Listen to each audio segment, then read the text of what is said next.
Joining us tonight is Jeremy Alters. He's the chief strategist at the Berman Law Group. Hello, Mr. Alters. Many have called this just a distraction, this lawsuit. There is no proof yet to back your claims. What is the legal strategy behind this lawsuit?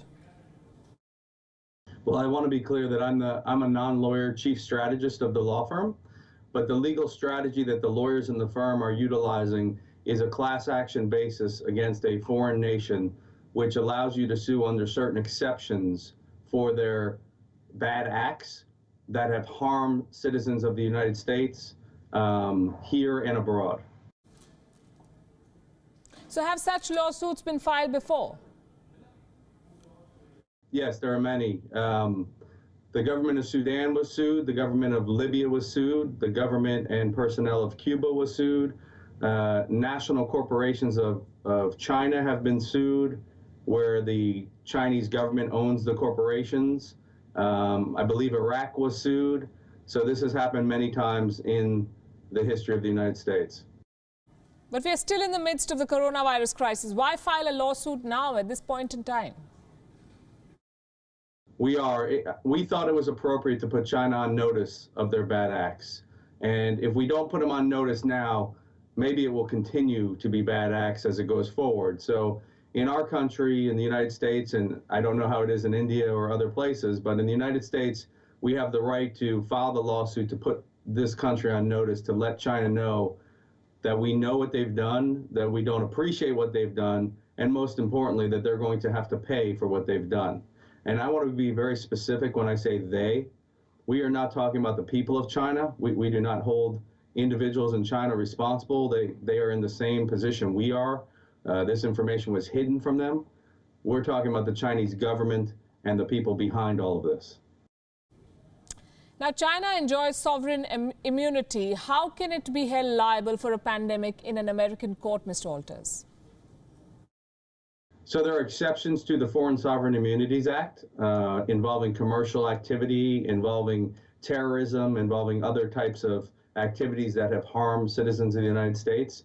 So these acts that China has conducted, when I say China, again, I'm speaking of the government, that they've conducted, fall into those exceptions in our opinion, and our lawyers believe that they will be able to pursue it under those exceptions. And what do you hope to achieve with this lawsuit? There are trillions of dollars in damages as we sit here today. And I want to point this out and make sure it's very clear. China is a world superpower. They are one of the wealthiest nations in the world. They are one of the more powerful nations in the world. And they use their power here to conceal this disease, this virus, in order to protect their economic interests. And when they did that, they harmed the citizens of our country and the citizens of your country and other countries around the world.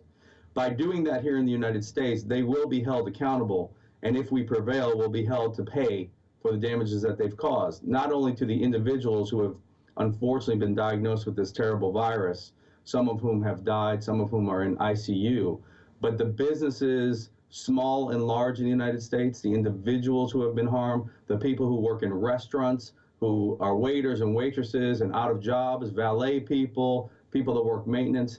There are hundreds of millions of people at home in the United States right now. And the economy is taking a huge hit as a result of this. And China will be held accountable if we prevail in this lawsuit to have to pay actual damages to these individuals and these companies. I agree with you. We've been reporting on this, on how China needs to be held accountable. But how will you make sure that this decision is binding on China, whatever the decision be?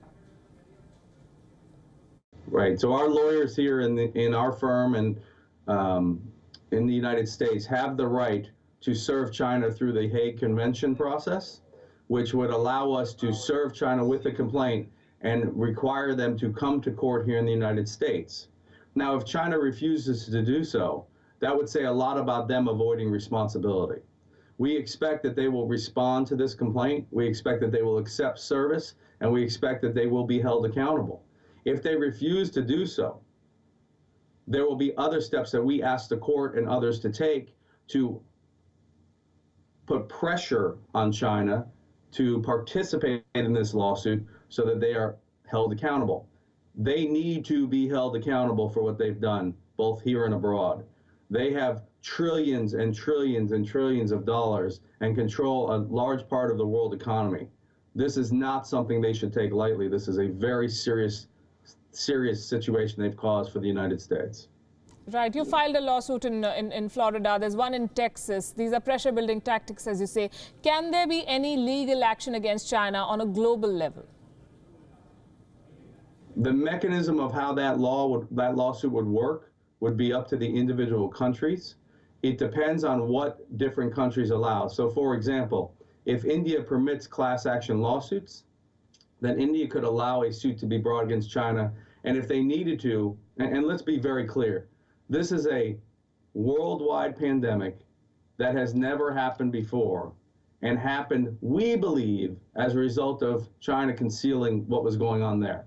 So if that's the case, it may call for the laws, both here and abroad, to be changed to allow for the pursuit of the damages against China. And I would hope that a country like India or the UK or other countries have these laws in place, or will put these laws in place to allow for the recovery for their citizens, because this is devastating to people around the world. I think finding the laws is the second step. First, you need consensus. Do you see global consensus building around the demand for such legal action against China? We hear a lot about it. You know, politics are a funny thing. It depends on what side of the aisle you sit on around the world as to your relationship with China. In the United States, China has handled and controlled too much of our economy for too long. It is time for that to change.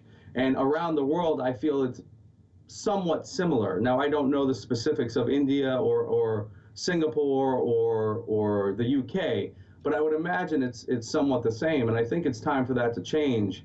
And we have to tell China, no more. This cannot happen anymore.